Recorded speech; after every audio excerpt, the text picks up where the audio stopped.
আমি কোনো আওয়ামী লীগ বুঝি না, আমি কোনো বিএনপিও বুঝি না, আমি বুঝি না কোনো দল, বা আমি বুঝি না কোনো কিছু। আমি একজন দিন মজুর এবং আপনাদের মতনই সাধারণ একটি মানুষ, দিন আনি দিন খাই এবং এভাবেই চলতে আসি। কিন্তু আমাদের বাংলাদেশে যে পরিস্থিতিটা তৈরি হয়েছে সেটা কিন্তু হওয়ার মতো না বা বলার মতো না। কারণ আমাদের দেশে অনেক মানুষ আছে ছোটোখাটো ব্যবসায়ী বা ব্যবসা করে, কিন্তু ব্যবসা করতে হলে এভাবে চাঁদা দিতে হবে। আর যদি চাঁদা না দিতে হয় তাহলে এই ভাইয়ের মতো জীবনটা দিতে হবে রাস্তায়। তো বলেন না, এটাই কি আমাদের বাংলাদেশের পরিচিতি বা এটাই কি আমরা চেয়েছিলাম?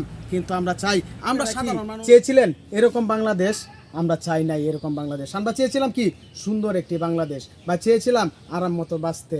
কিন্তু এই বাইরে যেভাবে মারা হয়েছে আর যেভাবে পাথর মেরে হয়েছে, আমি যতবার এই ভিডিওটা দেখেছি আমার কলিজাটার ভেতরে লেগেছে যেন কঠিন একটি ধাক্কা। তা আসলে একটা প্রাণীকেও তো আমরা দেখি নাই কখনো ওইভাবে হত্যা করতে বা এইভাবে আঘাত করতে। প্রত্যেকটা আঘাতেই হৃদয়ে ধরেছে আমাদের। কিন্তু ভাই এই ঘটনাটা আসলে আমরা আশা করি নাই আমাদের বাংলাদেশ আবার নতুন করে স্বাধীন হওয়ার পরে কেড়ে নিতে হবে, কোনো মায়ের কাছ থেকে কোনো সন্তানকে চিনিয়ে নিতে হবে। কখনো ভাবি নাই আমরা কখনো কোনো ছেলের বুক থেকে তার বাবাকে এভাবে কেড়ে নিতে হবে, তার সন্তানের কাছ থেকে কেড়ে নেওয়া হয়েছে তার বাবাকে।